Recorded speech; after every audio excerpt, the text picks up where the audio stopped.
Bonjour, merci de nous rejoindre. Nous sommes en plein cœur du Burundi, nous sommes à Bujumbura et notre invité n'est autre que le premier vice-président de la République du Burundi, c'est M. Terence Sinunguruza. Bonjour, merci d'accepter notre invitation. Bonjour, merci beaucoup.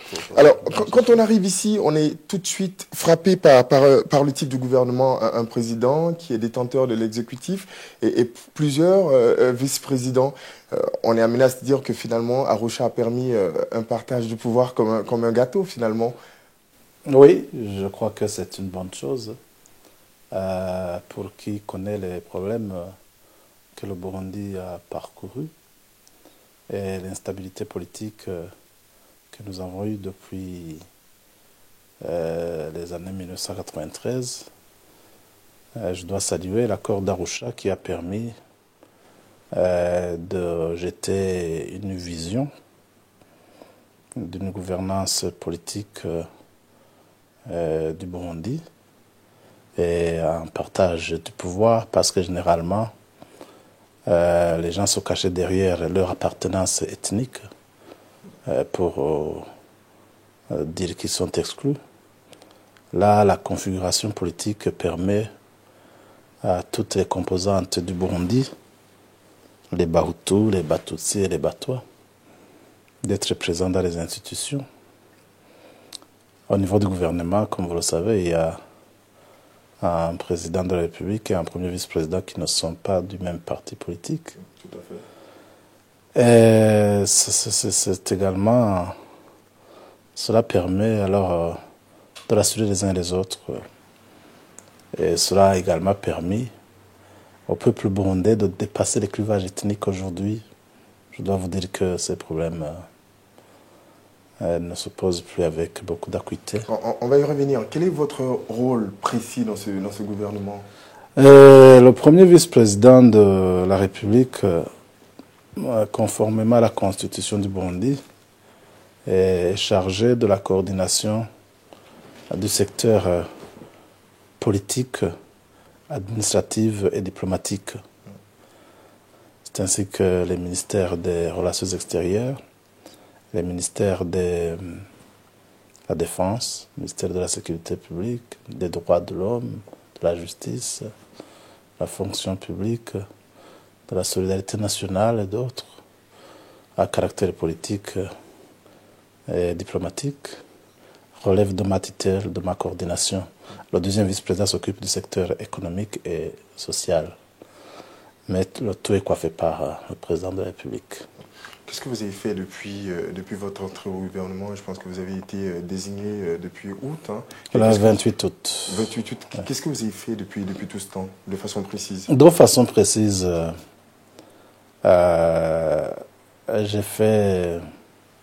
j'ai coordonné ces ministères pour s'assurer une nouvelle organisation par rapport à l'organigramme qui était jeté par le gouvernement du 29 août.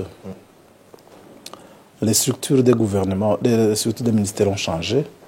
Il était question de jeter donc les bases de ces nouvelles structures pour un meilleur fonctionnement. J'ai également essayé de mettre en application la politique que le président de la République a immédiatement mise en exergue le jour de sa prestation de serment, à savoir comme priorité numéro 1 la lutte contre la corruption jusqu'à la tolérance zéro. Là, je suis en train de faire le tour de tous les ministères pour faire un état des lieux et afin de jeter les bases d'un document que nous appelons le plan d'action contre la lutte, de la lutte contre la corruption. Et je suis en train de visiter tous les ministères pour prendre connaissance des différents services. Et en tant que chargé des questions diplomatiques, je présente souvent le chef de l'État dans les manifestations diplomatiques internationales. Mais là, je n'oublie pas aussi les descentes de terrain que je fais pour rencontrer la population, les autorités administratives. L'activité ne manque pas. On va parler de votre parcours, M. Sinunguruza. Vous êtes natif de Mwaro. De Mwaro. On vous reconnaît une extrême intelligence, cette façon-là de pouvoir avoir du courage, cette façon particulière. Vous avez été, et je vais le dire, vous avez été à l'école de magistrature. Ouais. Également en 93, vous avez présidé la Commission électorale nationale indépendante. En récompense pour le bon travail que vous avez fait, vous avez été nommé ambassadeur du Burundi aux États-Unis. Nations Unies. Aux Nations Unies, pardon. Ouais, ouais. Et ensuite, vous avez été ministre des réformes institutionnelles et des relations avec l'Assemblée nationale. Ouais. Mais ce n'est pas tout, vous avez été ministre de la Justice sous le mandat de Pierre Buyoya. Oui. Aujourd'hui, vous êtes premier vice-président. J'ai été ministre de la Relations extérieures aussi. Et également, aujourd'hui, vous êtes premier vice-président. C'est une question assez facile, hein, vous allez y répondre. Est-ce que vous ne briguez pas finalement un jour, vous ne briguerez pas un jour la magistrature suprême? Vous savez, est-ce que ça vous dit d'être président un jour, vu ce parcours? Depuis que j'ai emprunté une autre conviction spirituelle, je ne fais plus les choses pour moi-même. Je fais les choses que le Seigneur m'indique. Et j'accomplis tout devoir politique, social, spirituel en rapport avec les indications de mon Dieu. Et je ne sais pas présager de l'avenir. Seul le Dieu a mon avenir entre ses mains. Donc, en termes d'ambition personnelle, je n'ai plus d'ambition personnelle. Donc, ça ne vous intéresse pas le poste de président de la République au cas où votre parti vous présenterait pour une candidature à ce poste-là? Je ne veux pas vraiment dire que je suis intéressé parce que j'ai déjà transcendé cette vision du monde qui consiste à avoir des positions sous forme d'intérêt personnel. Bon, mais si le Seigneur un jour décidait de me lever, bien entendu, ça c'est autre chose. Vos adversaires politiques vous disent de vous que vous êtes prêt à tout pour atteindre votre but. Vous usez parfois de subterfuges, vous êtes malin, vous êtes manipulateur. Qu'est-ce que vous répondez à vos adversaires politiques qui disent également que vous avez été premier vice-président parce que justement vous avez usé de tous ces moyens-là? Oui, les gens qui ne connaissent pas la société burundaise peuvent le dire, mais j'ai toujours été honnête. Et je n'ai pas toujours rencontré la compréhension de mes compatriotes, surtout des gens de ma famille politique, parce qu'il y a des règles de conduite que je me suis prescrit depuis que je suis jeune, et je n'ai jamais accepté d'aller à côté de ces règles politiques. Et souvent, ces règles politiques, je me mets en difficulté avec ma formation politique, parce que je n'accepte pas le mensonge. Je n'accepte pas plutôt la manipulation. Et je refuse toute tendance à l'hypocrisie. Je refuse toute tendance à la préservation des intérêts individuels par rapport aux intérêts collectifs. Je refuse toute tentative de refuser la vérité. Parce que dans ce pays, ce qui a le plus manqué, c'est la vérité. On présente une chose, on dit une chose contraire à ce qu'on croit, mais on présente aussi une chose par rapport à des situations d'intérêt politique et non par rapport à des situations d'intérêt national. Donc je sais que les gens le disent. Et j'ai souvent dit que si jamais les gens qui me connaissent témoignaient de ce que je suis, je crois que les gens pourraient constater. Vous allez me reprendre, pas vrai ou faux. Il se dit que vous avez fréquenté à l'époque des marabouts. Oui, c'est vrai. Vous avez fait de la magie noire. Magie noire, je ne sais pas ce que c'est. Mais vous avez fréquenté des marabouts à l'époque. Oui. C'était à quelle fin? Bon, à cette époque-là, c'était ma protection personnelle. Parce que je me savais bien haï. Parce que les gens connaissent que je suis un homme capable. Et alors, ils ont toujours voulu me disqualifier. Et à cette époque-là, j'étais convaincu que c'était la meilleure voie. Je remercie le Tout-Puissant qui m'a fait connaître le contraire. Et aujourd'hui, je suis à l'aise parce que je suis né de nouveau. Je suis en Christ. Born again, comme on dit. Je suis en Christ. il est plus puissant que les marabouts. Cela, oui. Je ne vous le cache pas. La dernière fois, j'ai participé avec vous à un culte et j'étais bien surpris de vous voir en train de donner ces conseils de changement de comportement, d'aller vers le Christ. Aujourd'hui, il y a un fort taux de la population justement qui s'allie aux religions, qui a plus confiance aux religions qu'aux hommes politiques. De moins en moins, on croit aux hommes politiques. Bon, c'est peut-être les époques. Les hommes politiques, on a souvent peu de recettes nouvelles à donner. Et avec la démocratie, il y a beaucoup de promesses qui ne sont pas tenues. Et au moment de reprendre la campagne électorale, on revient toujours avec d'autres raisons, alors que même les premières promesses n'ont pas été exécutées. C'est pour cette raison que les gens perdent de confiance. C'est un peu de la démagogie. Deuxième élément, vous savez, dans des pays comme les nôtres, la campagne électorale, on peut la faire juste pour briguer un poste, mais dire qu'on peut promettre des choses, c'est difficile quand on n'a pas gagné, quand on n'est pas du parti qui a gagné les élections. Bon, ce qui fait que souvent, c'est de la démagogie qui se fait, et les gens sont déçus. Les gens sont déçus. Ici au Burundi, je crois qu'il faut que les choses changent. Aujourd'hui, vous parlez à l'ensemble des Burundais qui ont traversé précisément une dizaine d'années de crise. On est passé par la guerre civile, par les affrontements tribaux, puis 3 ans de transition, sinon 4 ans de transition pratiquement. Aujourd'hui, il existe un climat de paix. Est-ce que les Burundais doivent croire en un retour définitif de la paix? Quels sont les gages que vous leur donnez? Moi, je suis convaincu que nous sommes en train d'aller lentement mais sûrement vers le retour définitif de la paix, pour 3 raisons essentielles. La première raison, c'est que Arusha produit un impact réel sur le terrain.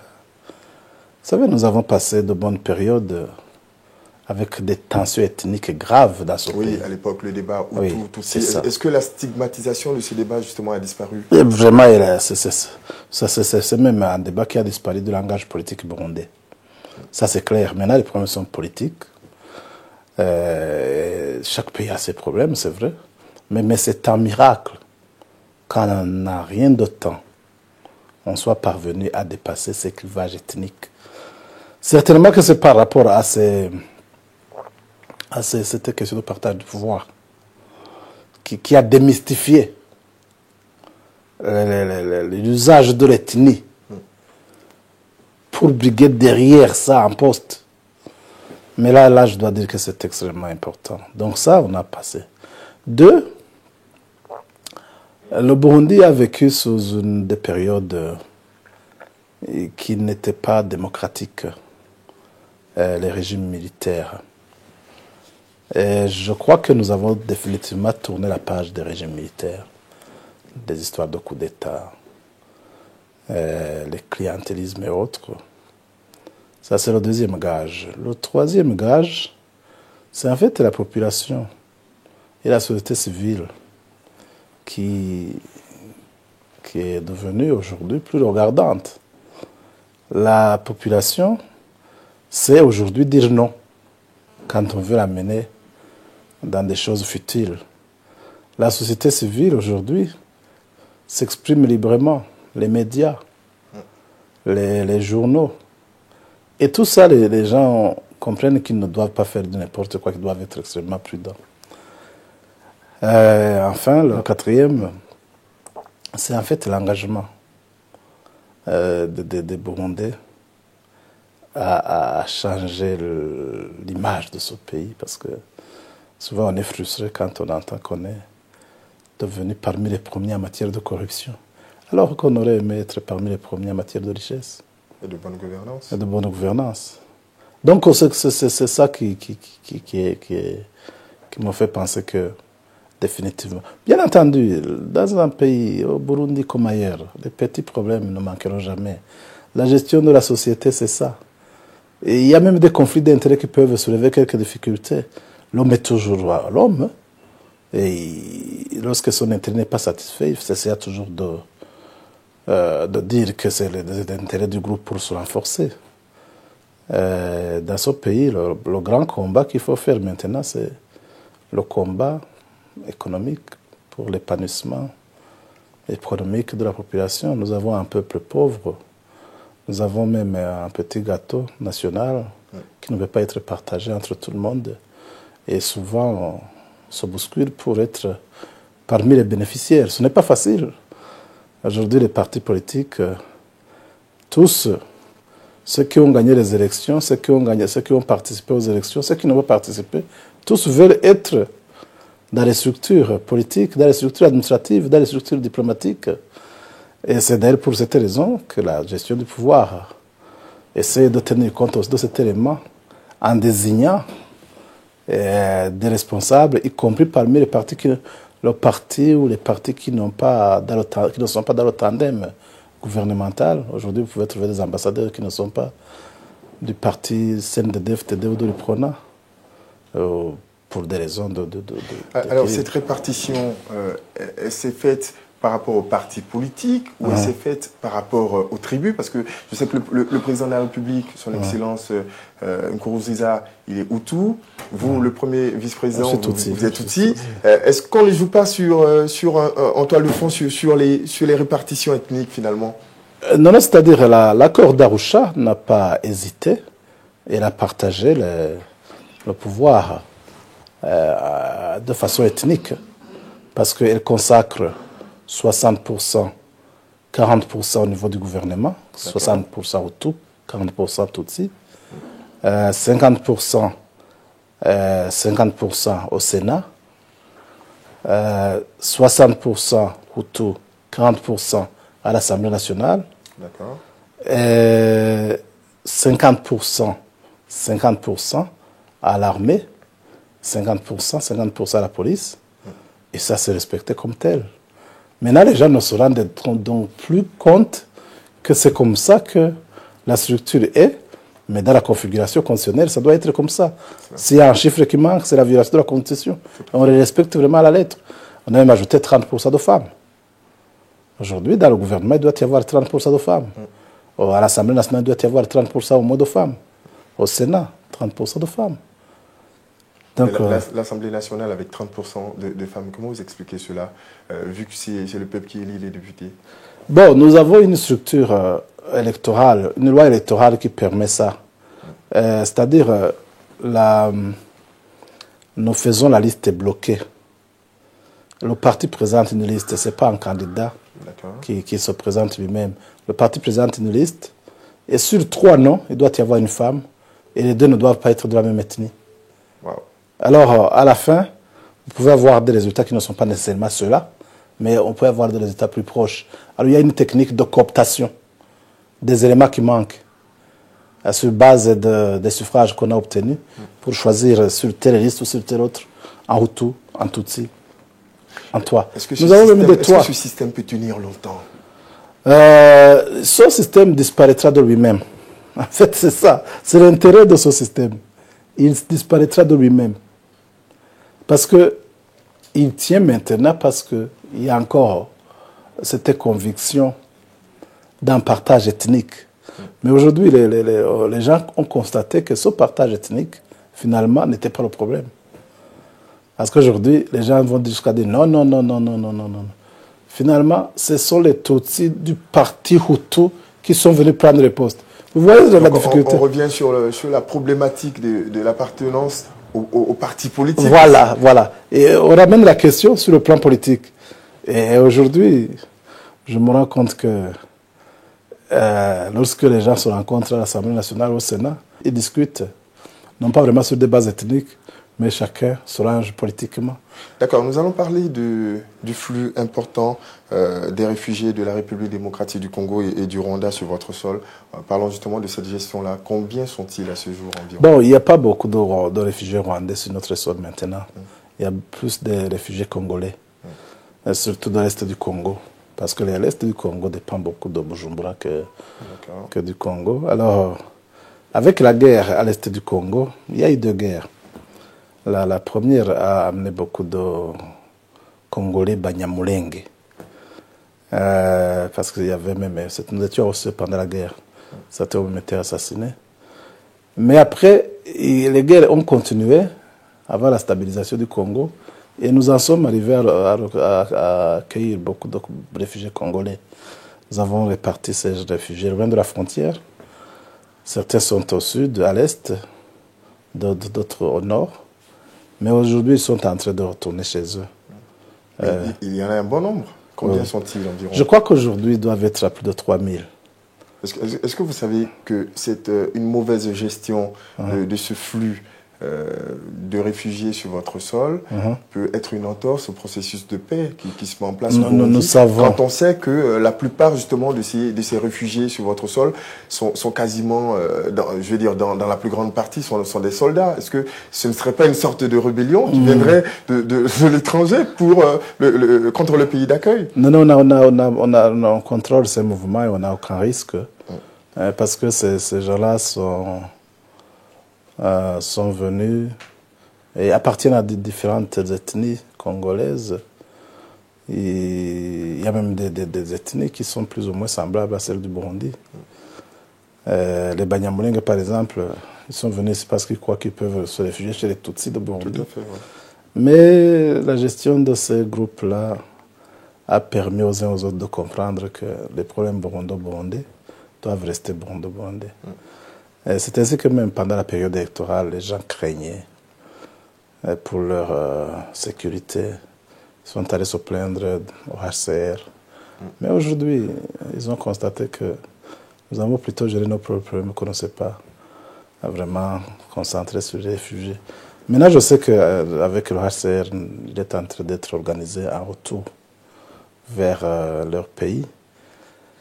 Le HCR est en discussion avec les autorités locales congolaises de l'Est du Congo. Mais je suis convaincu que dans quelques temps, ils vont retourner chez eux.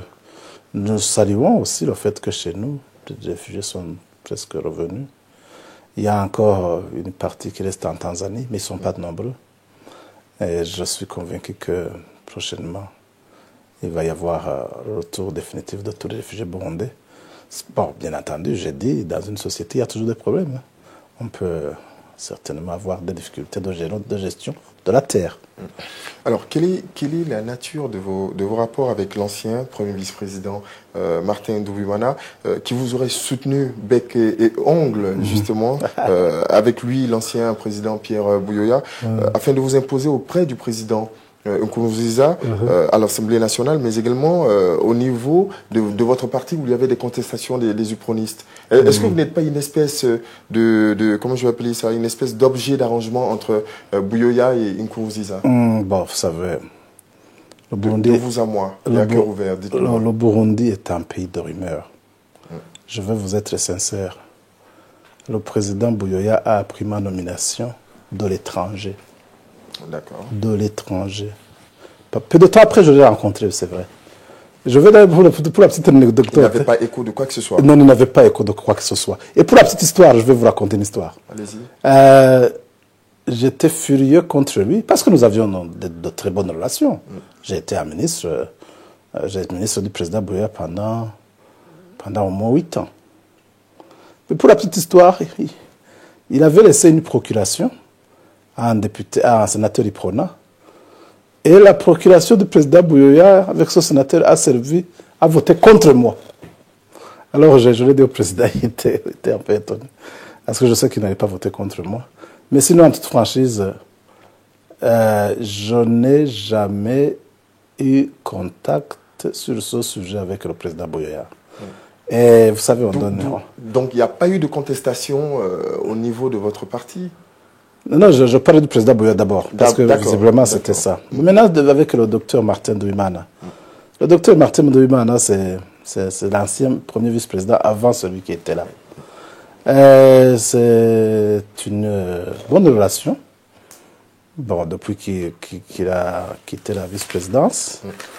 Mais il faut aussi savoir, et je crois d'ailleurs qu'il faudrait poser cette question au président de la République, ma nomination est venue d'une façon que je n'ai pas moi-même comprise.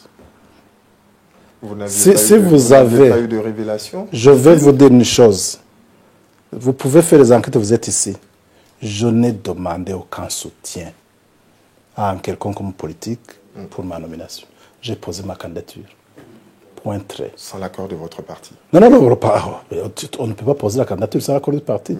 C'est le forcément, président du parti. Donc forcément, il y a des soutiens politiques, vu qu'ils sont de votre parti. Oui, oui, non, non, ça je le dis bien. Je ne pouvais pas poser de candidature sans l'accord du président de mon parti. D'accord.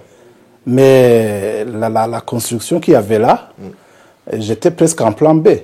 Tout à fait. Vous comprenez ce que ça veut dire? J'essaie de vous comprendre. Oui, alors, lorsque j'écoute les gens, je rigole d'ailleurs. Je rigole parce que j'ai des convictions peut-être qui me permettent de banaliser ce qu'ils racontent. Parce qu'ils spéculent sur la base des spéculations de ce monde. Docteur Martin Douimana, il a quelle influence pour imposer un vice-président? S'il a cette influence, pourquoi il ne sait pas maintenir la vice-présidence? Mais on spécule. On essaie de spéculer dans ce pays. Troisième élément, c'est le président de la République qui choisit parmi les candidats présentés par le parti. Et la procédure a été bel et bien régulière. Le parti a présenté 6 candidats.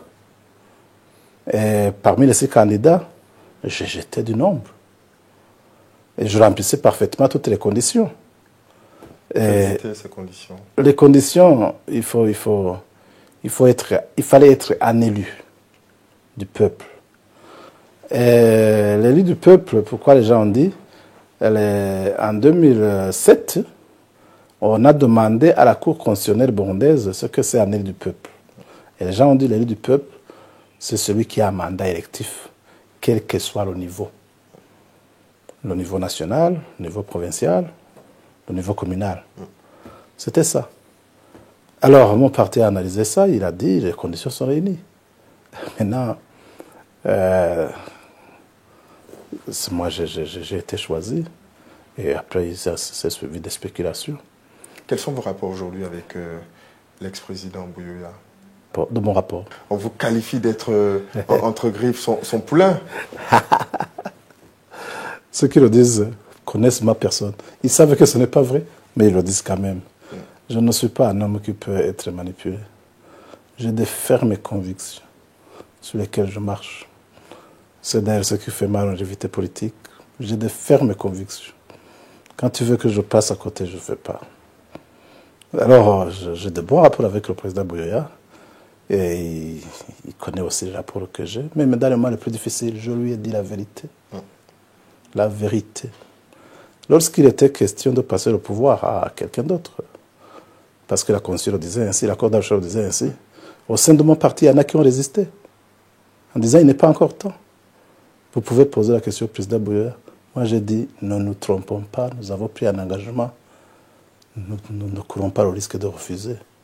Vous êtes pour le respect des engagements? Absolument, absolument, absolument. Parce que les gens, le pouvoir, c'est le pouvoir, mais si vous ne faites pas des projections pour savoir ce qui peut arriver après, là, c'est tout simplement des intérêts individuels que vous mettez en avant. Donc là, je vous dis, je ne suis pas un homme à se laisser manipuler. Probablement que c'est cela d'ailleurs qui fait peur aux gens, et même à ceux de ma famille politique. D'accord. On va parler de coopération internationale. Vous avez été ministre de la Justice. Quels sont aujourd'hui vos rapports, les rapports du Burundi avec la justice internationale? Bon, de bons rapports. Maintenant, il y a bien entendu un parcours politique et diplomatique que le Burundi a fait.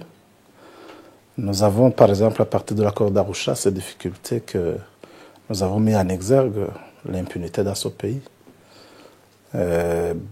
Pendant longtemps, les crimes sont restés impunis parce qu'on voulait que les coupables soient de l'autre ethnie. On ne voulait pas que quelqu'un de son ethnie soit déclaré coupable. Et à Arusha, on a convenu qu'il y a eu des difficultés de part et d'autre et qu'il faut mettre en place la commission Vérité et Réconciliation pour établir les faits, la vérité et les responsabilités.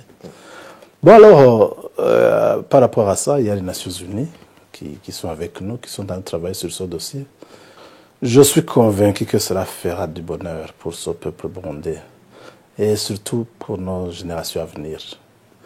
Les générations à venir nous aideront, comprendront ce qui s'est passé et éviteront de ce que les Anglais appellent un remake. Deuxième élément, les gens sont prêts à coopérer avec nous pour nous aider à aller de l'avant dans ce rétablissement de la confiance. Maintenant, les financements, vous savez... Quel est le niveau de vos rapports avec les bailleurs de fonds? Est-ce qu'ils sont entièrement revenus? Est-ce qu'ils sont tous revenus? Est-ce que la confiance a atteint un bon niveau de coopération aujourd'hui? Non, vous savez, les bailleurs de fonds, vous pouvez analyser leur comportement au niveau de leur déclaration. Mais leur attitude diffère du comportement et des déclarations qu'ils font. Les bailleurs de fonds, souvent, ils vous amènent vers des objectifs qui se sont prescrits eux-mêmes. Et lorsque vous divergez ou vous déviez quelque peu de cet objectif, ils s'arrangent pour aussi retarder le déblocage des fonds, ou le décaissement. Alors, dans ce pays, on voit bien que les bailleurs de fonds promettent beaucoup de choses, mais ne réalisent pas la moitié de ce qu'ils promettent. Ça arrange qui? Ça arrange bien entendu les bailleurs, parce qu'ils savent ce qu'ils cherchent. Mais quand on impose une bonne gouvernance pour un pays, et que même, même si on ne respecte pas les promesses, c'est toujours bon pour le pays, c'est toujours bon à prendre. Je sais que c'est toujours bon, mais moi j'ai une conviction autre.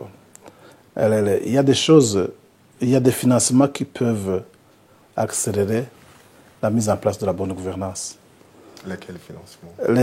Les financements pour les infrastructures, les cadres de lutte contre la pauvreté, les domaines prioritaires comme l'agriculture et l'élevage, l'éducation, la santé. Ben ça ne devrait pas demander beaucoup de choses, mais on voit bien que souvent, c'est posé comme conditionnalité. Et deuxième élément, c'est que même les financements qui sont souvent donnés sont décaissés à compte-gouttes, et même la moitié peut retourner dans la poche de ceux qui... Et moi, je le vois sur le terrain. Alors, je sais, le Burundi ne va pas se développer sur base de financement extérieur. Il devra compter sur ses propres forces. Le jour où cette prise de conscience parviendra à tous les Burundais, certainement qu'on ira loin. Justement, sinon, c'est un saupoudrage. Oh, les gens vous disent qu'ils interviennent, mais à la fin d'un projet, on ne voit pas exactement les progrès qui ont été réalisés dans tel domaine. D'ailleurs, nous sommes en train de voir comment nous restructurer pour demander aux bailleurs de s'intéresser de manière spécifique à des secteurs et afin de les évaluer là aussi. Parce qu'un bailleur vient, il prend la santé, l'éducation, les droits de l'homme, et à la fin, on ne sait même pas ce qui a été fait. Maintenant, on dira, secteur de la santé, c'est tel bailleur. Secteur de la culture, c'est tel bailleur. Et on va évaluer. Aujourd'hui, dans ce pays, il y a prolifération d'ONG. Vous pensez vraiment que par rapport aux moyens qu'ils éjectent dans ce pays, les résultats ne sont pas nécessairement au niveau de la même... Vous voulez bien compter sur les richesses de votre pays, du Burundi. On va parler de richesses minières. Aujourd'hui, vous êtes 7e producteur mondial de nickel. Quelles en sont les perspectives? Non, on nous dit 7e gisement. On vous dit 7e gisement. Oui. Quelles en sont les perspectives pour le Burundi? Bon, c'est beaucoup d'espoir pour le Burundi. C'est un espoir qui appelle aussi à penser sur cette fois ce qu'on appelle la bonne gouvernance en matière de gestion des richesses minières. Parce que nous nous sommes battus pour rien, on s'est entrecoupé les têtes. Imaginez-vous si les richesses minières du Burundi, ça va une petite poignée du Burundi, ça va être la catastrophe. C'est pour cette raison qu'il est important qu'on enseigne et qu'on pratique la bonne gouvernance, que des projets soient gérés conformément aux principes sacro-saints qui auront été dictés par les différentes institutions du pays, tous les intervenants. Nous avons dans ce pays l'Assemblée nationale, le Sénat. Nous avons même le Conseil économique et social. Le gouvernement, je n'ai pas oublié parce que c'est lui qui décide. Donc là, je suis convaincu que les jours qui sont devant nous sont des jours meilleurs. On va refermer le chapitre politique et tout ça. On va parler de votre vie de famille. Un ami en politique, Monsieur le Président, c'est quoi, Monsieur le Vice-président? Qu'est-ce qu'un ami en politique? Il n'y a pas d'amis en politique. Donc vous n'avez aucun ami dans l'arène politique? Je refuse, il n'y a pas d'amis. En politique, il n'y a que les intérêts. Parce que si vous voyez les trahisons qui se font de jour en jour, il n'y a pas d'amis. Vous pouvez avoir des fidèles. Je préfère utiliser fidèles, pas amis. Alors, vous savez qu'en politique, on est trahi parce qu'on appelle ses propres amis.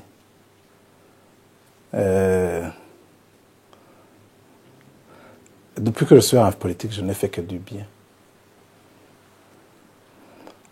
Et toutes les trahisons que j'ai eues en politique sont venues de mes amis, en qui j'ai fait du bien. Et certains sont devenus ennemis. Plus tard, ils se sont reconvertis en amis, entre guillemets. Mais en politique, c'est ça. Il ne faut pas te frustrer outre mesure. C'est comme ça que les choses se passent. Maintenant, en politique, on peut avoir les mêmes intérêts. Et si on a les mêmes intérêts, on peut se dire des amis politiques. D'accord. Bon, mais la politique, la politique n'est pas facile. Et comme on le dit, la révolution mange ses propres fils. Vous allez me citer maintenant deux villes dans le monde. Une ville qui vous servirait de lieu de travail, une autre ville qui vous servirait de lieu de loisir. Quelles sont ces deux villes que vous choisissez si vous devez faire dans le monde? Dans le monde. Bon, tu sais que moi, je n'aime pas l'étranger. C'était une question piège. Non, je n'aime pas l'étranger. Je ne sais pas. Même quand je suis à l'étranger, j'ai envie de retourner au Burundi. Bon, par contre, je ne sais pas pourquoi, c'est peut-être l'âge, j'ai aujourd'hui 51 ans.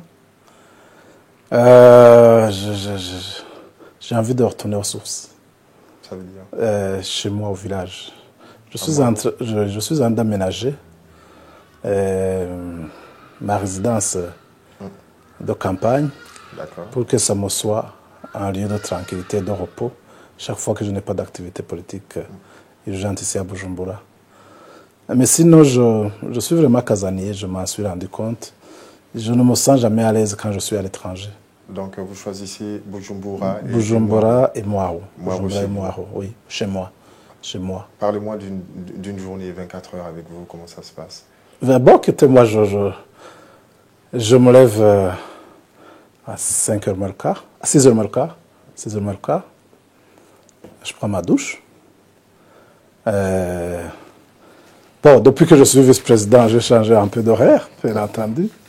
Je termine ma douche vers 6h30. Et à 7h, je commence à prier jusqu'à 8h. 8h, je me rends au service. Dépendant des activités, je vais dans mon bureau numéro 2 ou alors au bureau de la présidence. Vers les heures de midi et demi, 13h, je reviens pour prendre quelque chose. Et puis je retourne, je continue mon activité. Le soir, j'ai des activités aussi, des rencontres privées. Mais j'ai des journées de prière. Le lundi, je l'utilise pour... c'est un après-midi de prière. Quel est votre don, justement, reçu de Dieu? Non, je ne veux pas révéler mes dons à la télévision. À l'exclusivité pour nous. Mais le Seigneur m'a fait beaucoup de grâce, ça je peux le dire. Je sais que vous avez le don de guérison. Oui. J'ai un groupe de prière pour les malades. Et cette activité, même en tant que vice-président, je continue à l'exercer. D'accord. Oui. Monsieur le premier vice-président du Burundi, Sinuguruza Terence, merci d'avoir accepté notre invitation. Je vous remercie. À cœur ouvert, vous nous avez justement livré toutes les facettes de la vie politique et justement également de votre vie de famille. Merci d'avoir accepté. J'ai oublié de vous dire que j'ai 4 enfants, un garçon et 3 filles. Les 3 premiers, le garçon c'est l'aîné, 2 autres filles qui sont en France, aux études. J'ai une autre fille qui est ici, qui est encore jeune, à l'école secondaire. J'ai une seule femme, je suis chrétien, je ne suis pas musulman. Les musulmans sont autorisés à avoir plusieurs femmes, d'après ce qu'on me dit. Et je me plais beaucoup dans ma famille. J'ai eu la grâce de trouver une belle femme. et surtout une femme correcte. Je crois qu'un des secrets de ma politique, c'est aussi ça. J'ai oublié de te le dire.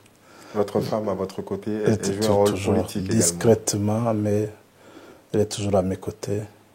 Et chaque fois qu'il y a des ennuis, c'est toujours la tranquillité chez moi.